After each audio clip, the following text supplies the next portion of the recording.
Bom, eu nasci numa família de 12 filhos, né? Então, na zona rural, foi assim uma infância de trabalho, porque todo mundo tinha que participar no trabalho, porque nós morávamos num sítio. Então, meu pai tinha um comércio fora e as crianças com minha mãe cuidavam do sítio, né? Então, tem tudo a fazer no sítio. Cuidar das galinhas, lavar os ovos, que era minha tarefa, né? E deixar as coisas assim, ajudando a mãe. A gente morava assim um pouquinho longe da escola, então eu comecei a ir na escola um pouquinho tarde também, porque lá em Quebec, no Canadá, é muito duro o inverno. Então, nossas pernas não são muito compridas para andar na neve. Então, o pai tinha que levar de carriola.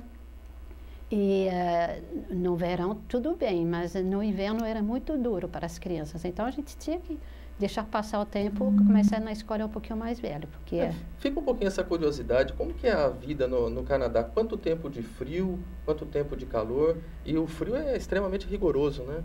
É rigoroso e é difícil e as estradas são fechadas, né?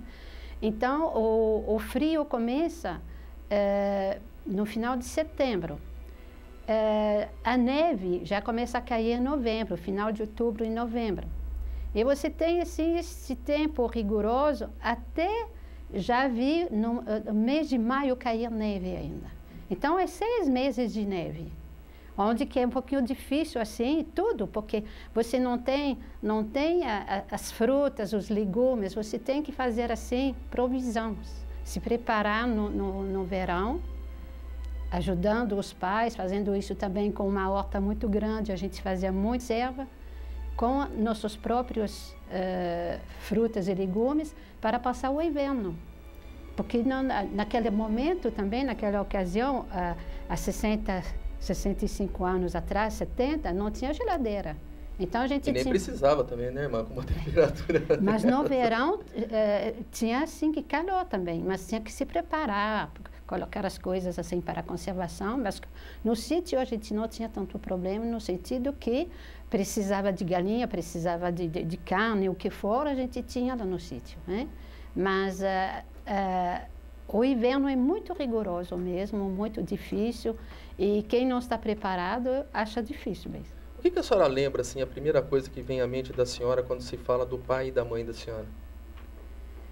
Bom, foram, assim, pessoas muito corajosas, heróis, trabalharam bastante para criar 12 filhos, apesar que 4 faleceram em idade bem nova. O trabalho, meu pai era assim, ele trabalhava, e minha mãe também. Foram um casal que trabalhou e muito para poder sobreviver, porque começaram sem nada. Então, foi tudo fruto de trabalho que se conseguiu uma vida melhor, né? Eu me lembro, por exemplo, que nem eletricidade não tinha naquela ocasião onde a gente morava. E como que funcionava essa questão do inverno? Como que se aquecia? Com lenha mesmo? Com lenha. Com lenha. E era difícil, porque meu pai, a gente tinha uma terra para cortar a madeira, né? Então, meu pai no inverno preparava a madeira, cortava tudo. Também no inverno ele preparava sempre para o inverno seguinte, né? E ele fazia um comércio também de madeira para usina de papel. Então era o trabalho dele. E a escola? Como que era essa questão assim? A senhora falou que ia de carriola, né? Uhum. Eu não sei se é a mesma carriola que a gente tem o costume aqui no Brasil, aquele carrinho de colocar material de construção, é isso ou não? Eu não sei como dizer isso, porque não existe uma sleigh, tipo esqui, né? É um tipo de carro sobre esqui que é tirado por cavalo. E como que ele levava 8 filhos, no caso, para a escola que ele tinha que levar? Não, mas Vocês, não, como que é isso? mas não é os 8 filhos não iam na escola tudo junto, porque eu sou uma das últimas. Então, foi crescendo. Quem ia na escola, quem não Ele ia mais. levava os mais pequenos e depois os maiores já se viraram sozinhos? Não, mas a gente não começou, porque quando eu nasci, minha irmã mais velha, ela já tinha 14 anos. Né? Então, ela não ia mais na escola. Ela ajudava a mãe em casa. Então tem um tempo determinado de escola? Era só até se alfabetizar e depois não ia mais na escola, é isso? As famílias que tinham assim condições mandavam fora da cidade, porque lá na zona rural, onde que nós tínhamos professor até a 7ª série. E depois disso, como que tinha muito serviço em casa, parava de ir na escola. E como que foi que surgiu uma vocação religiosa? Bom, na escola eles se falavam muito da Santa Infância. Não sei se vocês usam isso. Nós temos um dia aqui da Santa Infância, então, das missões da Santa e Infância. as professoras trabalhavam muito isso com a gente. Todo o dinheiro que eu podia ganhar, por exemplo, eles colocavam assim um tipo de quadro e quem dava dinheiro ia subindo. E quem subia o primeiro até na altura que era desejado, então ganhava o prêmio, ganhava uma estrela. Então, as crianças assim tinham motivação para dar dinheiro para a Santa Infância. E fazendo esse trabalho, eu era bem nova, pensava, um dia não vou dar dinheiro, eu vou dar do meu tempo, vou dar da minha vida. Então, eu sempre pensei nisso. E, principalmente, eu pensava muito trabalhar com as crianças negras. Tanto que, quando eu comecei a trabalhar no hospital, eu fui crescendo tudo, e eu comecei a trabalhar no hospital antes de entrar na congregação. De tanto que eu falava assim, eu trabalhava em pediatria, eu cheguei um dia no departamento, e eles tinham colocado uma boneca negra numa cama. E as religiosas, que eram irmãs de São Paulo de Chartres, falavam assim, hoje, Laurete, você vai ficar muito feliz. Você ganhou alguém que você gosta muito, que você sempre falava. Quando eu cheguei, foi uma decepção no sentido que não era verdade, era uma boneca. Né? E tinha colocado para gozar um pouquinho de mim, porque eu falava muito disso. E eu falava, eu vou cuidar das crianças negras mais tarde, porque eu queria muito ir na África. Então, foi assim, passando o tempo, falando muito. Eu tinha 12, 13 anos, falava isso para minha mãe. Minha mãe aceitou muito bem quando eu falei que eu queria trabalhar, assim, entrar na congregação. Meu pai não aceitava isso, de jeito nenhum. Foi muito difícil com meu pai. E qual que era a razão que ele dava para não aceitar? A primeira razão, ele falava assim, tem tanta congregação em Quebec que você foi escolher uma congregação que era de 500 quilômetros de casa.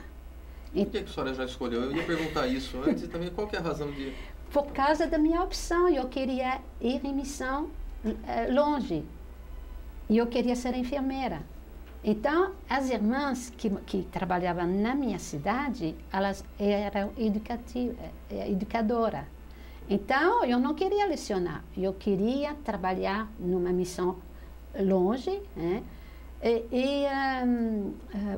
Sendo enfermeira, trabalhando na saúde. Então, o pai da senhora, na verdade, ele não foi contra a vocação religiosa da senhora. O que ele não queria é, como todos nós pais, assim, é que a filha estivesse longe, né? Mas ele queria também, porque todo mundo casou-se em casa, tiveram um filho, eu fui a única que fiz uma outra opção. Então, ele falava assim, ela não vai ficar não, vamos deixar para começar, mas depois ela volta, né? Daí que ele não queria que ninguém mexesse nas minhas coisas, porque sempre falava assim, ela vai voltar, né?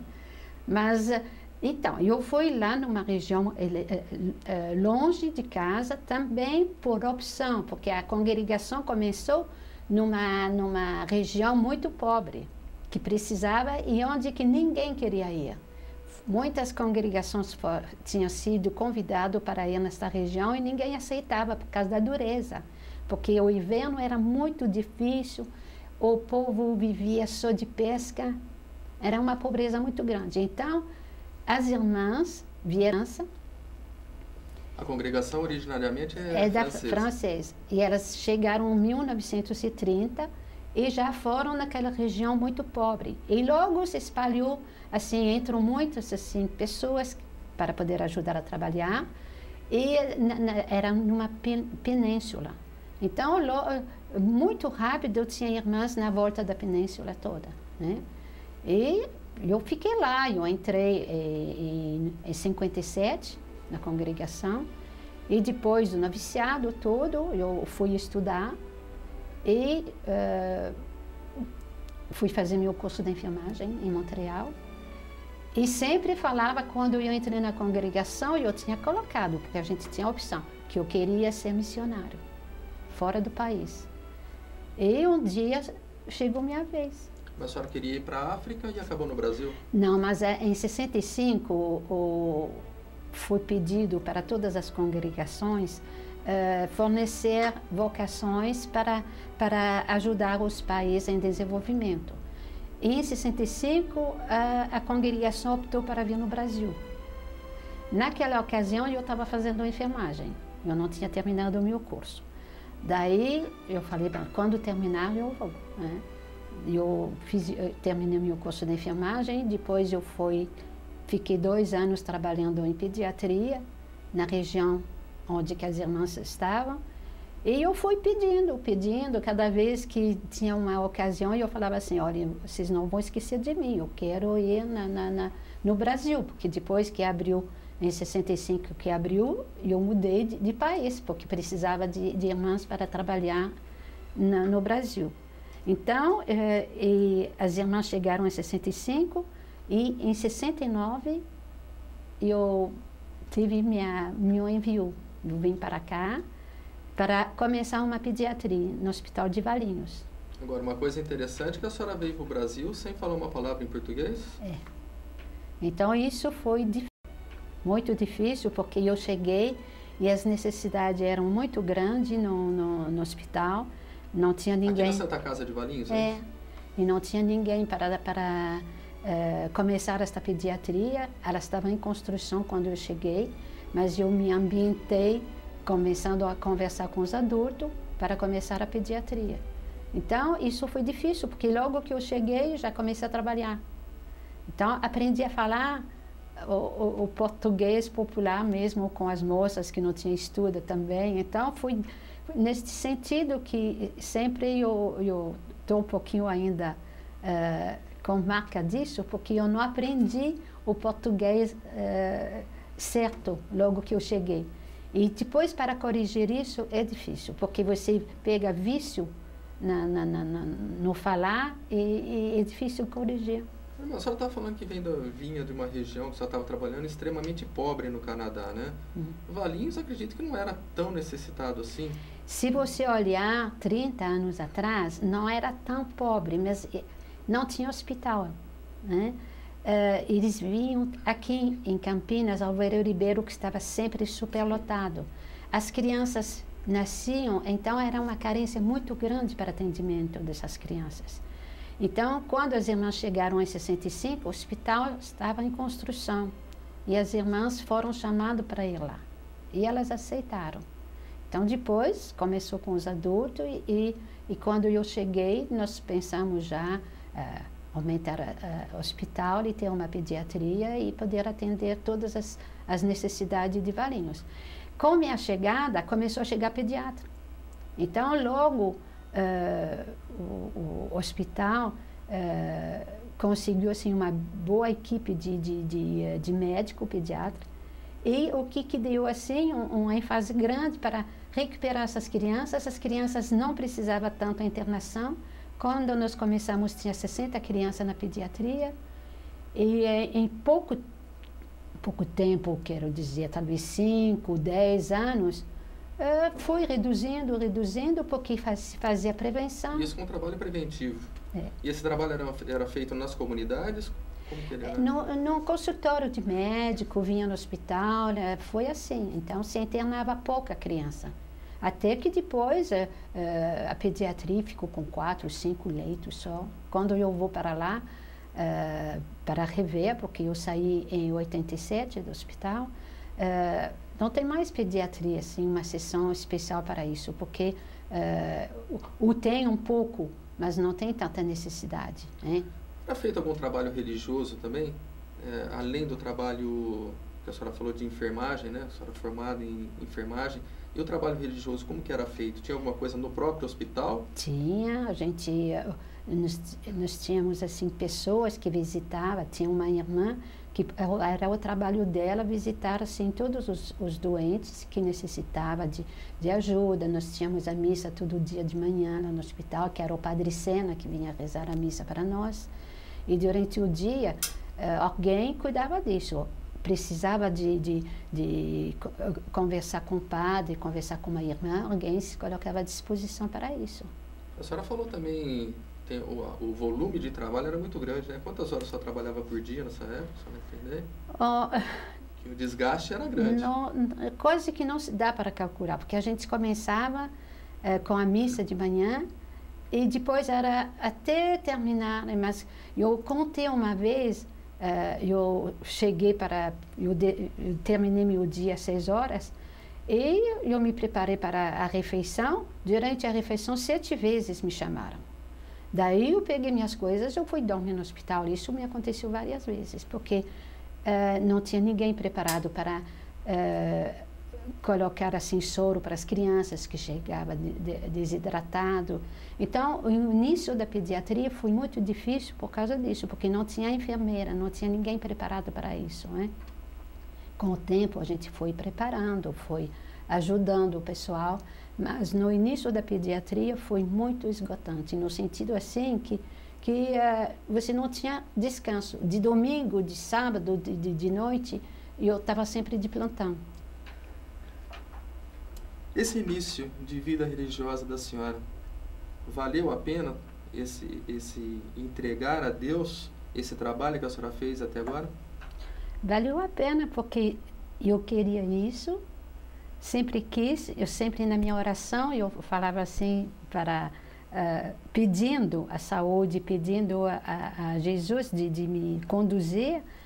E realmente eu falava assim, eu tive muita chance, porque eu queria ir na missão, eu queria ser enfermeira e eu queria cuidar das crianças. Então, eu considero que eu fui muito privilegiada por Deus com este chamado, porque Ele me deu tudo o que eu queria. Agora, é mais do que justo que eu tinha que corresponder também naquilo que eu queria. Então, Ele me chamou e eu respondi, mas com todo o meu ser, com toda a minha pessoa, e foi assim que eu sou feliz, que eu estou continuando ainda aqui. Quanto tempo só ficou no hospital? Eu fiquei até 87, né? De 69 que eu cheguei até 87. Quase 20 anos, 18 anos. Depois eu deixei o hospital porque eu fiquei muito cansada. E eu queria também uma coisa diferente, porque em vez de trabalhar sempre na cura, porque eu percebi no hospital você trabalhava e as crianças sempre voltavam. Você não tinha tempo suficiente para conversar com as mães, para explicar o que precisava fazer. Então as crianças iam embora, depois de uma semana voltavam. Eu falava assim que isso não era o certo, nós precisávamos trabalhar para a prevenção, evitar que o mal aconteça. Então foi assim, eu saí do hospital e logo eu fui chamado para a pastoral da criança, né? E quando eu fui em São Paulo fazer a entrevista, que precisava alguém, porque todas as outras dioceses no redor tinham começado a pastoral da criança, e aqui em Campinas não tinha começado ainda, e nós estávamos em 88, e a pastoral da criança começou em 83, 84, estava se desenvolvendo.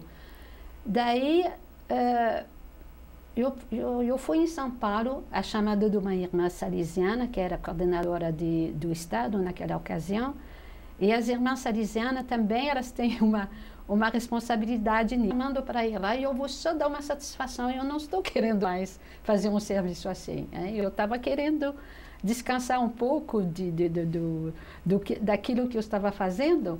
E eu fui para São Paulo ouvir esta irmã, porque de tanto me chamar. Quando ela falou assim, o que você estava fazendo até agora? Eu falei, eu sou enfermeira, eu estou deixando o hospital. Ela falou assim, você está caindo do céu.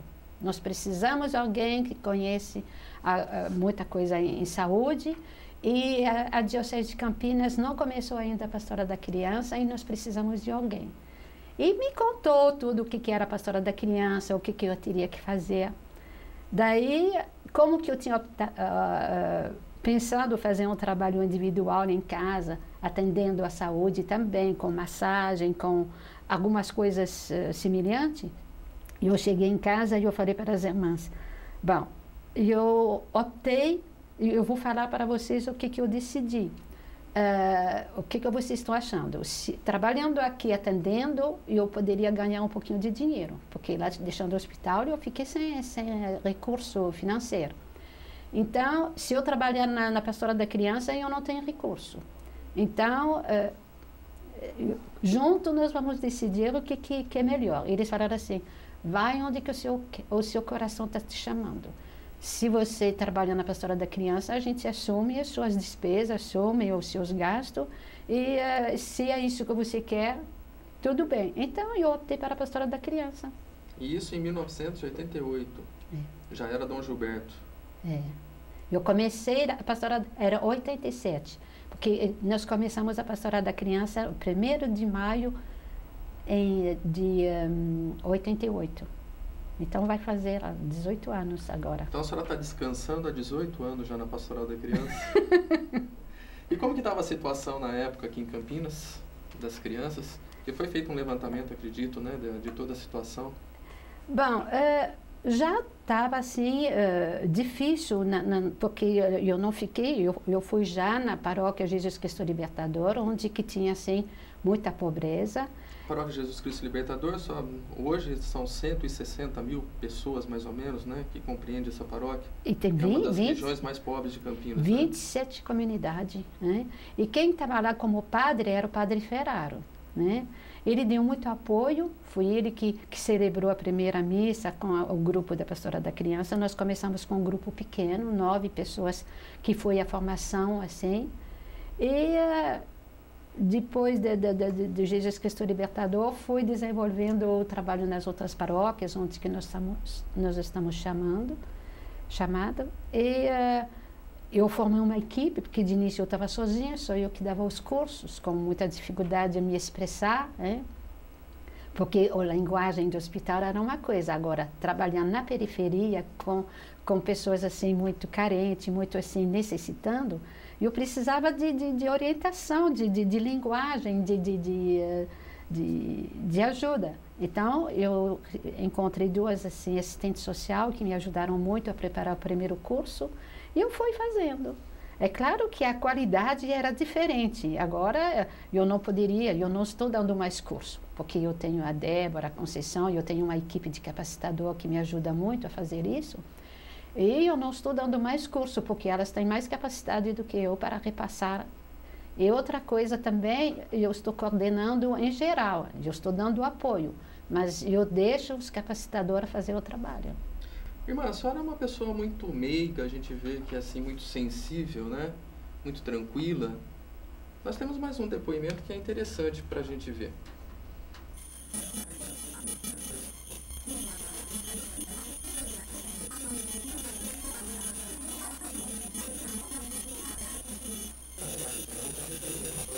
Com 2 crianças morrendo de fome. E eu lembro que a senhora veio aqui para a gente mandar esse comunicado que tinha acontecido isso para a arquidiocese, né, para as paróquias, e eu me atrevi a mandar para a imprensa isso. E foi uma coisa que mais maluca, né, se pode dizer assim, que eu já vivi até hoje, né? Foi uma convulsão total aqui na arquidiocese de Campinas, da imprensa, todo mundo procurando pela gente. E esse momento a senhora mostrou esse lado da senhora, né? Esse lado de denúncia. Mexeu com as crianças, mexeu com a irmã Narete. Eu tive que lutar muito naquela ocasião para poder, assim, conquistar meu espaço, porque eu não era muito conhecida, mas também, lá ainda, eu não agi sozinho, né? Quando o pessoal da Vila Padre Anchieta me chamou, eu falei, eu vou sim, mas se vocês se mobilizam, se vocês me ajudam. E foi feito isso, era através do Comitê Ecumênico, que eles também ajudaram bastante. E foi um bom início para nós, porque eu estava quase no início da Pastoral da Criança. E através de todo esse trabalho, foi uma experiência assim para divulgar a Pastoral da Criança e para o pessoal assumir também, porque foi terrível esse momento, porque 2 crianças faleceram, mas quando eu comecei a trabalhar lá, tinha 30 em situação de risco muito grave, e nós não perdemos mais nenhuma dessas 30 que a gente começou, que nós assumimos com as famílias.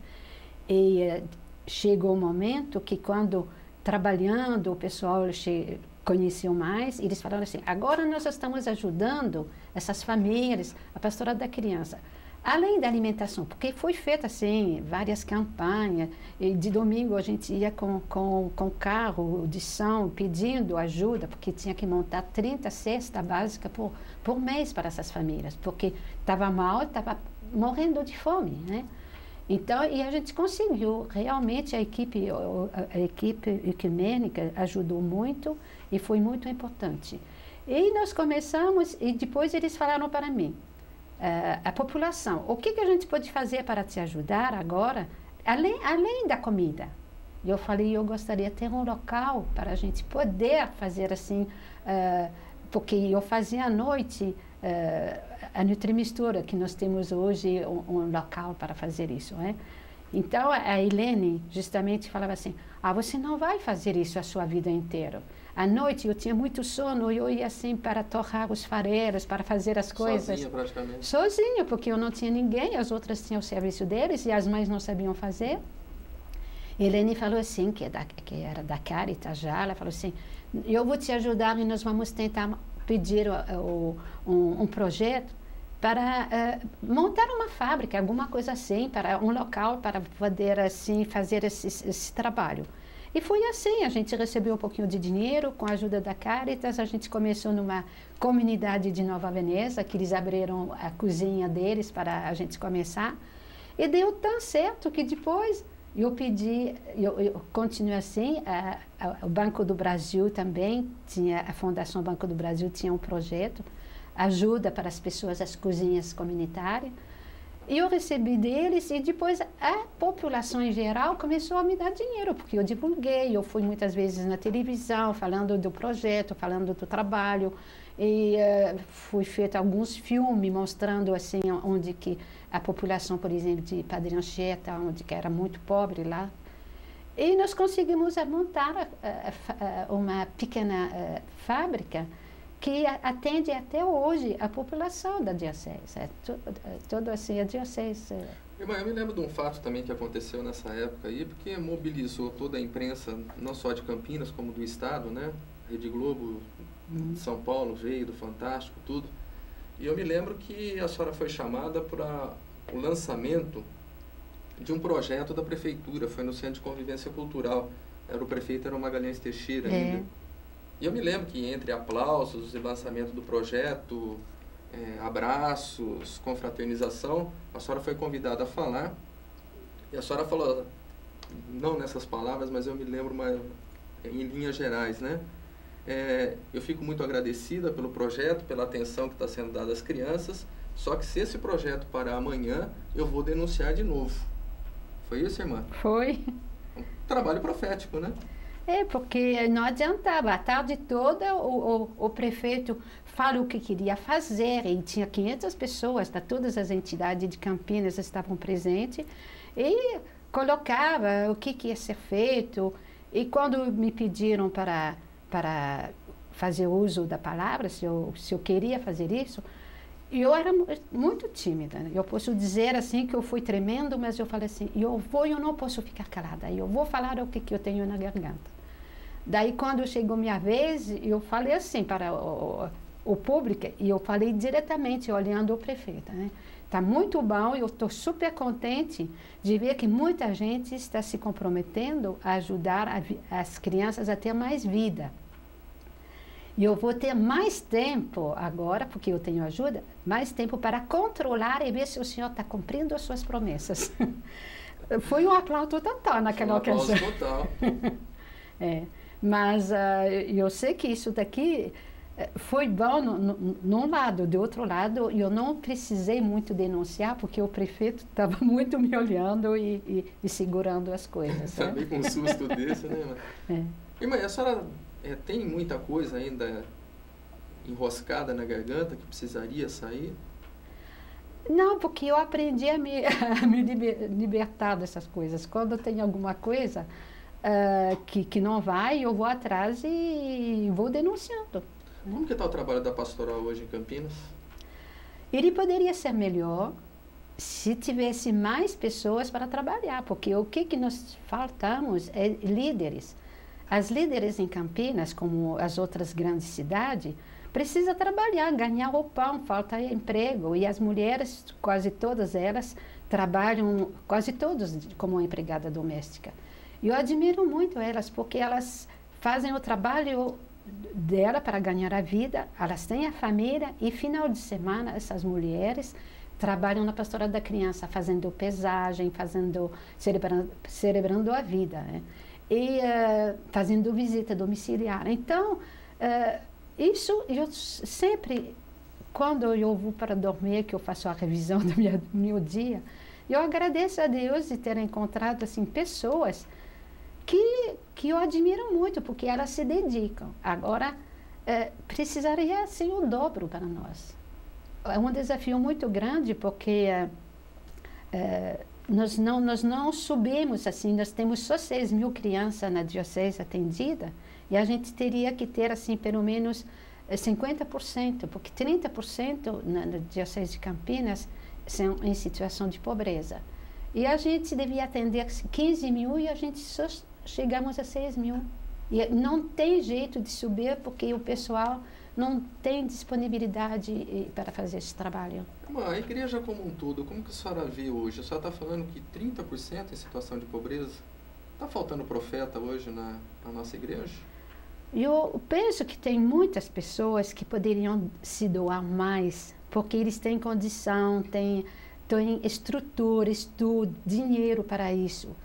E muitas pessoas, que eu não diria, talvez, é uma palavra muito dura falar assim, mas muita gente está acomodada. Pensa, eu acho que tem muito individualista, muitas pessoas poderiam se doar e não fazer isso. Por que você faz isso?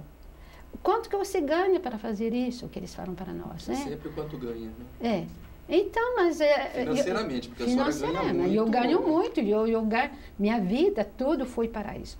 Mas quando você quer, tem pessoas assim que não acreditam muito, até alguém me falou assim, você veio do Canadá para trabalhar no Brasil, deixar o Canadá uma terra que você tem, e começou a falar mal do Brasil. Isso foi em Valinhos, né? Eu esqueci de perguntar na hora lá, mas eu queria que só contasse isso direitinho. Daí eu já calei essa pessoa, porque ele falava mal do país dele, né? E me chamava a atenção por que eu tinha deixado. Eu falei, você acha que eu venho aqui para ganhar dinheiro? Eu venho aqui para ajudar, colaborar com vocês, para que as crianças, para que as pessoas tenham mais vida. Né? Então eu falei assim, eu não quero mais ouvir falar disso que você falou agora, porque você está negando o seu país, você não está gostando do seu país. Ah, mas o Canadá é melhor. Eu falei, não é melhor. As condições são melhores, mas os humanos estão lá trabalhando e merecem ajuda e nos ajuda. Então eu tive que me confrontar com algumas pessoas assim que não entendiam a minha posição, né? Mas eu não ficava calada. Irmã, a senhora é formadora também de várias lideranças, né? E a gente vê o amor que essas pessoas têm pela senhora. Vamos ver mais um depoimento. Meu Deus.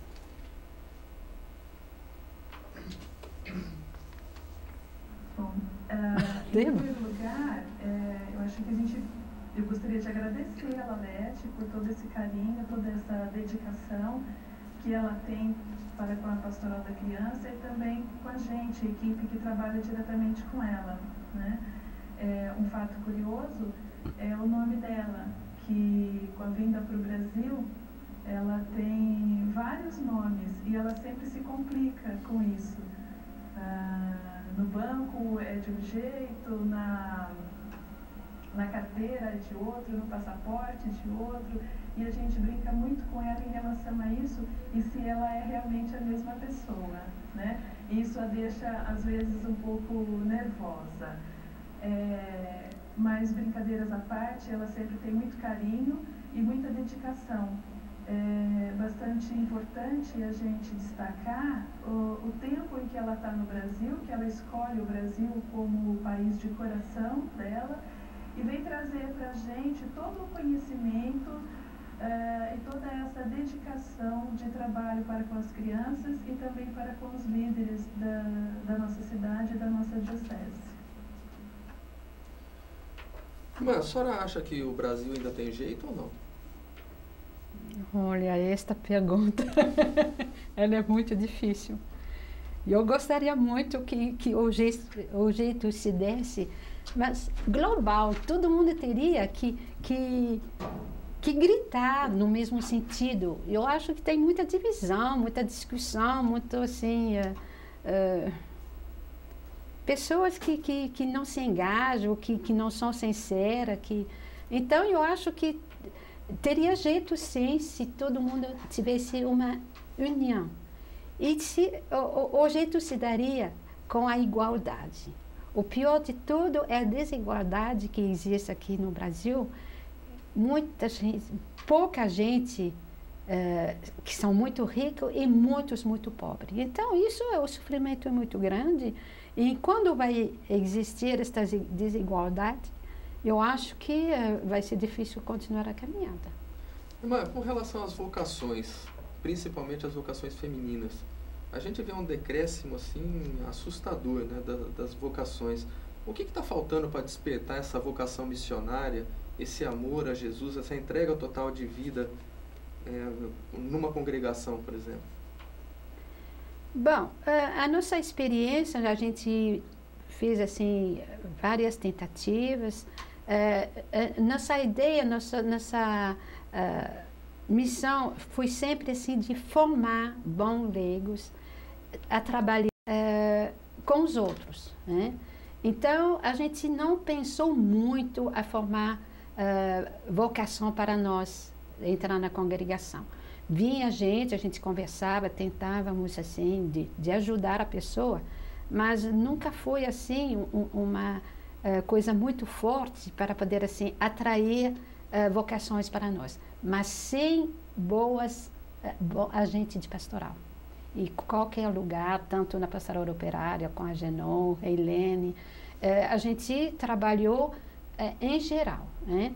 Agora, as vocações, elas são difíceis. Eles falam que é mais fácil no Nordeste, outras falam que é mais fácil no Sul, que nós não estamos assim no estado propício para poder ter vocações. Nós estamos pensando, a gente procura. O estado de São Paulo não tem vocação, então?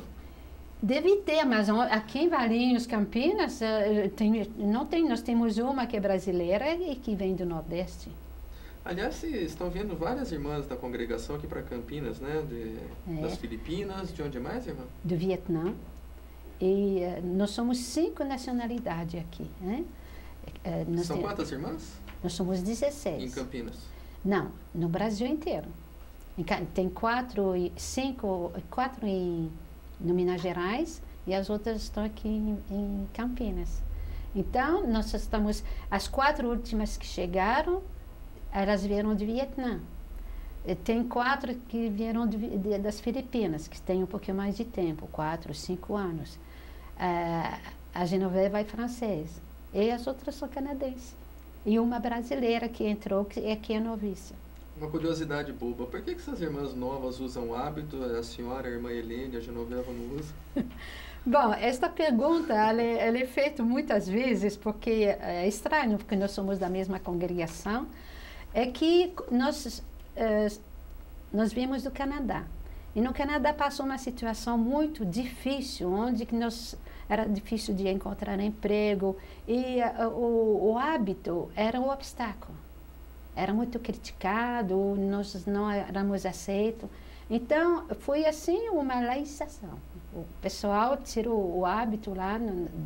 Tem algumas congregações que estão ainda com hábito, mas no Canadá nós tiramos o hábito. E nós chegamos aqui e a gente não quis recolocar por causa que nós pensamos assim. Eu, pessoalmente, por exemplo, quando eu vou nas favelas, nas comunidades, o pessoal vem para conversar porque eu sou irmã. Eu não quero isso. Eu quero ir como uma pessoa que quer ajudar, mas eu não quero que tenha assim uma diferença, porque quero ou não quero. A gente vê isso com as irmãs que têm o hábito. O pessoal vai lá, dá a cadeira, a irmã vem aqui, a irmã vem ali, tem privilégio, às vezes, que isso não me atrai. Eu quero passar anônima, eu sou como no meio de todo mundo, e sendo vestida deste jeito, não tem diferença. Eu sou um ser humano, eu trabalho com o povo, para mim é mais fácil, é uma aceitação mais assim, eu me sinto melhor. Então, minhas outras que estão chegando, e os outros países do Vietnã, das Filipinas, todas elas usam o hábito. Nós somos o único país que usa, que nós tiramos o hábito. Irmã, tem um tema que é muito discutido, né, que a igreja não discute muito, que é a questão do aborto, né? Como que é trabalhado isso na Pastoral da Criança? Bom, trabalhar como todo mundo devia trabalhar, por causa que tirar a vida é cruel, não é permitido, a igreja não permite. E também a vida, a criança tem o direito de nascer. Na Pastoral da Criança, nós temos um programa que é muito bom, que se chama O Laço de Amor. Nós trabalhamos muito as adolescentes. O mês de maio nós vamos fazer assim, a busca da gestante. Tem programa, tem 3 vezes durante o ano que a gente vai atrás da gestante. As pessoas que querem se abortar, a gente faz de tudo para ajudar, para não deixar acontecer isso. Isso é muito forte, né? E elas contam isso, às vezes, chorando, as líderes. Olha, eu consegui, ela queria muito tirar a criança, mas hoje a criança nasceu, a mãe está muito feliz. Isso, é claro que, no total, é muito pouco, mas a gente trabalha muito isso no programa da Pastoral da Criança, que é um programa que se chama O Laço de Amor, ajudando e com material que foi feito especialmente para isso. E a gente consegue um pouco, mas é muito pouco quando a gente vê o número de abortos que acontece no país. Eu acho que uma coisa que deve doer muito no coração da senhora também é esses casos das mães abandonando as crianças, né? Nós vimos esses dias em Belo Horizonte, no lago. Como que a senhora vê isso? Eu penso assim, eu não condeno as mães, porque elas devem sofrer muito, porque nós sabemos o que é uma criança. E para poder abandonar a criança, ela deve sofrer muito também, mas elas não aguentam a situação de pobreza, muitos são também, elas têm problemas mentais, né? Então, é por isso que eu não posso falar, eu não condeno ninguém. Se eu estivesse no lugar dela, eu não sei o que eu faria, mas eu acho muito cruel, muito duro de ver uma coisa dessa. E me deixa triste. E também a senhora estava falando a respeito das crianças que nascem sem condições dos pais criarem, né? E como que a senhora vê assim essa questão, essa dificuldade que existe na adoção de crianças? Bom, se a dificuldade é grande, é que teve abuso, teve coisas assim, crianças que não foram bem recebidas, ou crianças que foram... que a gente ouve falar muito isso, que crianças foram para o estrangeiro, para tirar os órgãos delas. Teve muita coisa que cruel que a gente ouve falar, e eu acho que tem que ter precauções. Agora, talvez que os responsáveis disso são muito severos, mas a criança deve ficar com os pais. Agora, se eles não têm condição, eu sou mais em favor de ter assim um lar temporário, ajudar, assistir todas as crianças que a gente sabe que a mãe tem dificuldade e tudo, que a gente ganha muita coisa de roupa, de alimento, a gente ajuda essas famílias a se recuperar, não num ponto de assistencialismo, mas para elas poderem aguentar essa situação que é muito triste naquela época. Uma situação trágica que precisa de um apoio, né? E hoje também está se falando em adoção por casais homossexuais, não sei se são casais. Como que a senhora vê isso? Para mim é uma coisa que é absurda, que é ilógica, mas eu tento respeitar isso porque eu não sou dona desses programas, mas eu acho isso terrível. Uma coisa que a gente fica com muito ciúme também é a questão que não se fala muito do pai. Qual que é a responsabilidade do pai numa situação dessa? O pai se faz ausente dentro dos casais, dentro da pastoral da criança. A gente trabalha muito isso, a corresponsabilidade, né? E nós temos, assim, cartazes, nós temos para poder, assim, e a gente incentiva muito o pai a participar da pastoral da criança, a levar a criança. Mas é pequena, nossa equipe é pequena. A nível do Brasil, todas as dioceses têm a pastoral da criança. Todo mundo nós estamos trabalhando no mesmo sentido, no mesmo programa. Mas a miséria é muito grande e tem dias que eu penso que é uma gota d'água que a gente está colocando no mar. Mas se todo mundo se junta, se todo mundo trabalha no mesmo sentido, é um pouquinho, mas a gente faz alguma coisa. O que a senhora espera da igreja? Para onde que a senhora acha que deve caminhar a nossa igreja, principalmente a nossa igreja de Campinas? Bom, ela deve caminhar no sentido de... Isso é um pouquinho mais difícil, porque nós temos, assim, o nosso bispo, nós temos assembleia, nós temos, assim, coordenação, da minha parte, eu tento seguir o que a igreja orienta, né? A programação da igreja, mas agora eu sei que para os coordenadores também, o chefe da igreja de Campinas é difícil, por causa da população, por causa que tem muito pouca gente, muita gente não se diz católica, se diz crer, mas fica só no crer, não pratica.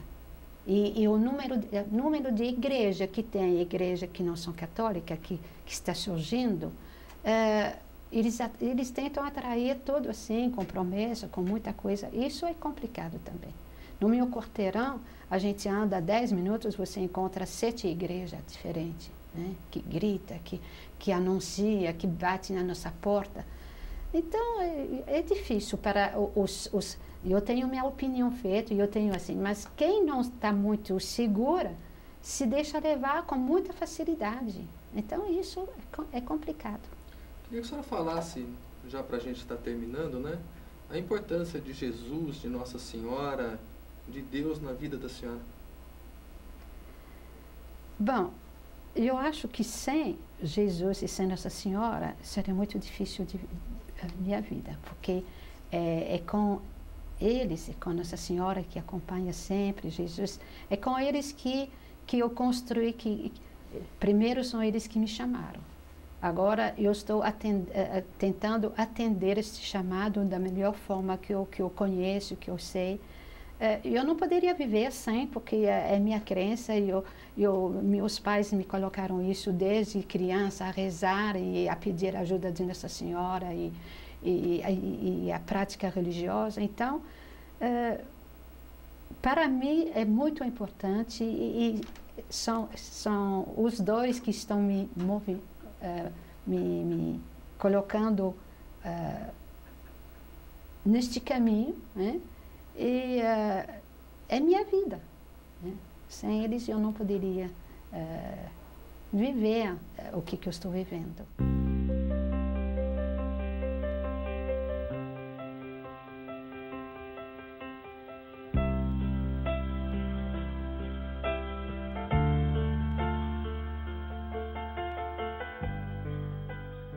Nós estamos no ano 1927, com meu pai e minha mãe, o dia do casamento. Então, vocês estão vendo que naquela ocasião, naquele tempo, a moda, que é um pouquinho diferente de hoje, né? Então, o vestido curto, sem véu, que nem a gente está acostumada a ver os noivos. Então, é meu pai e minha mãe. Meu pai tem 23 anos e minha mãe 21 anos. Bom, aqui vocês estão vendo, eu nasci numa região rural. E a foto mostra que na frente da minha casa tinha um rio. E a gente fazia assim muito passeio de barquinho. Também a gente ia pescar neste rio, a gente ia tomar banho. Então aqui a foto, vocês estão vendo a família. É claro que a gente não andou no rio com toda esta gente no barco, né? Foi só para tirar a foto. Então são meus irmãos, um cunhado que está lá também, falta meu pai. Então a caçula é a extrema direita, e eu estou aqui no meio, atrás de um cunhado, com cabelo comprido, acho que dá para me reconhecer um pouco. Aqui, eu falei que eu nasci, eu morei numa zona rural, a gente morava no sítio, e aqui é a escola onde que eu fui até a 7ª série. Então, o padre fazia sempre a visita paroquial, e aqui é um grupo. É claro que tem pouca gente na zona rural, né? Então são com meus irmãos, meus primos, era a nossa turma de escola. Ainda eu estou no meio. Aqui é 25 de agosto de 1957, o dia que eu entrei na congregação. Então era a minha roupa de todo dia, um véu na cabeça e uma saia e um tipo de capa preta com blusa branca. Esta foto é de 9 meses depois da entrada da congregação.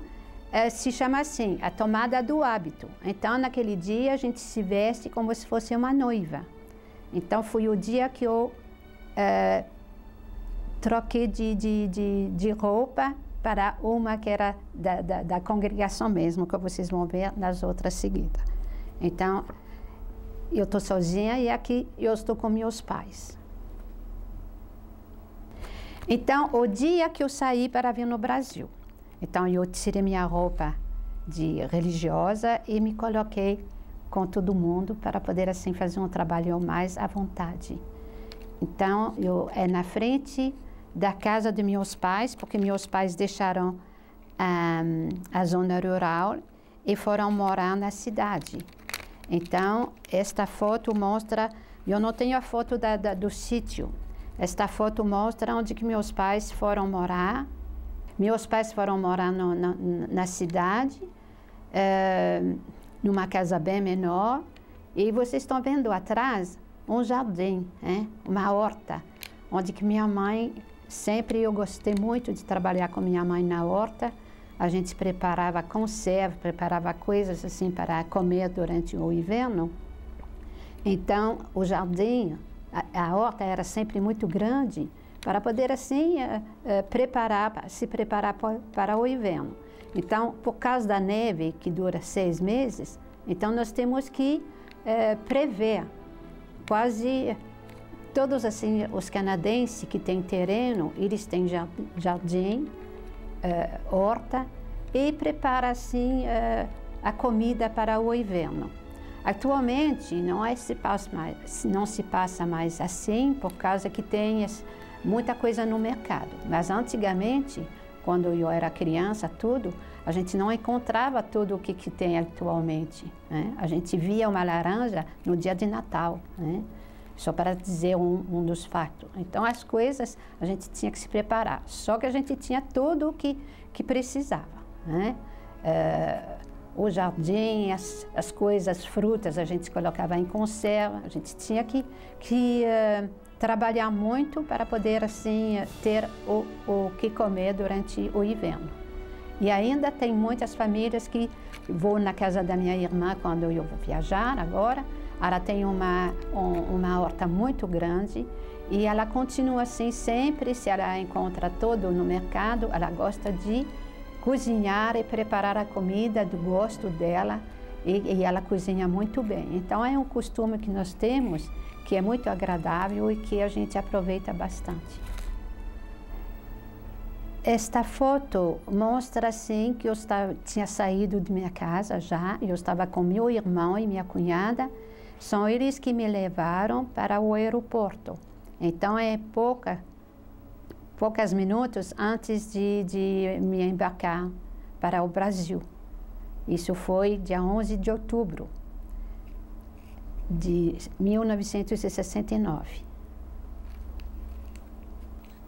Esta foto mostra meu trabalho no Hospital de Valinhos. Quando eu cheguei, então a gente colocava assim um véuzinho na cabeça, porque até as enfermeiras, todo mundo colocava naquela ocasião um tipo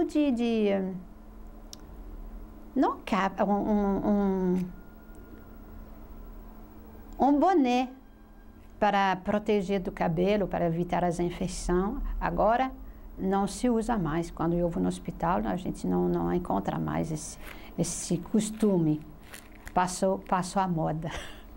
Então, é uma menina que fez alongamento de tíbia. Então, no Hospital de Valinhos era reconhecido por ser assim, um hospital muito bem cotado, e onde que se fazia assim, muita cirurgia de especialidade.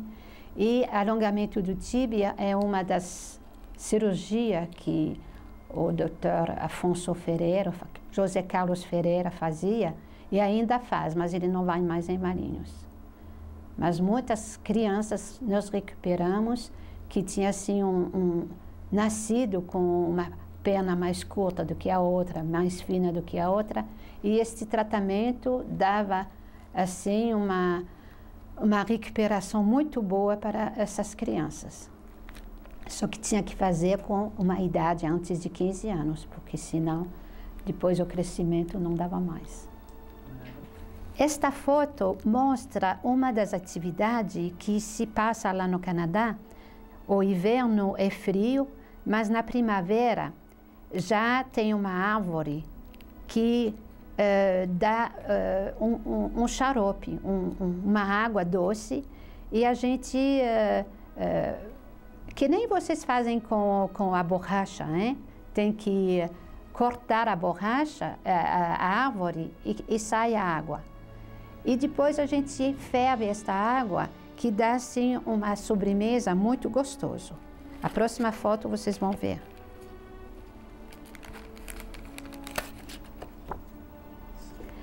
Esta foto mostra como que a gente faz. Depois que ferveu a água, o xarope vai engrossando e a gente coloca isso em cima da neve e é uma delícia. Então o pessoal faz festa na primavera, logo que começa a derreter a neve. É uma dessas atividades muito gostosas que se passa lá no Canadá. A gente fala assim, a cabana sucre, é uma casa doce, que se faz assim lanche, que faz assim uma coisa assim muito deliciosa e que a gente sente saudade quando não pode ir. Se não é feito a tempo, durante que tem a neve, daí muda todo o aspecto, porque o que é gostoso, porque tem uma casa especial, com chaminé e tudo, que faz a preparação deste xarope. Então, é uma atividade muito interessante. Isso foi um dos primeiros anos, depois que eu voltei. A primeira vez que eu voltei em março, e tinha esta festa já. Eu saí em outubro de 69, depois de 4 anos que eu voltei na minha casa, daí eu participei de uma festa do doce. Agora vai ser uma outra fase, que esta vez é em 77, meus pais fizeram 50 anos de casamento. Então esta foto foi tirada no dia da celebração, que teve uma missa, e todos meus irmãos estavam lá, então a família está completa. Até hoje meus pais faleceram, mas a família, meus irmãos estão ainda completa. Nós somos 8 filhos, então eu estou no meio de um vestido verde. E meus irmãos, eu tenho 3 irmãos e 4 irmãs, então que dá um total de 8 filhos com meus pais.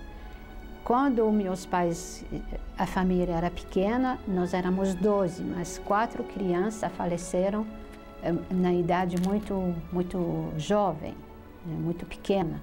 Bom, tinha uma com 3 anos, mas os outros com 8, com 2 anos e um que morreu no nascimento. E aqui eu tenho uma outra foto, que a família se ampliou. todos casaram, fora eu, né, que eu estou aqui, e os filhos pequenininhos. Então, aqui é 50 anos de casamento da minha irmã mais velha, que está de verde no meio, e com os netos, a família dela. Aqui é uma família, minha família com a família da minha irmã, e os filhos, as crianças pequenas, e família completa, estão vendo? A felicidade, a alegria de ter família grande, eu sempre agradeço a Deus. Porque eu vejo pessoas que falam assim, eu estou sozinha, eu não tenho irmão, ou eu tenho uma irmã só e ela não tem filho. Então, em casa não é assim, porque a gente se encontra e sempre tem muita alegria, muita criança, traz muita felicidade os filhos, as crianças. E todo mundo está contente e prepara lá. Eu estou me preparando para ir no Canadá e já a festa é marcada para dia 7 de julho. E eles falaram assim, todos estão se preparando e nós estamos te aguardando, te preparando. Lá está faltando, porque nós somos mais de 100 para festejar. Fora os amigos, é só a família. No ano 80, eu tive a felicidade de ser a madrinha de um sobrinho meu. Então, isso foi uma emoção muito grande, porque eu nunca tinha tido esta alegria de ser madrinha de algum de meus filhos, dos filhos de minhas irmãs. Então, como que eu estava de passagem, eu estava de férias, e esse menino foi batizado. Hoje ele tem 24 anos e eu tive esta felicidade de ser a madrinha.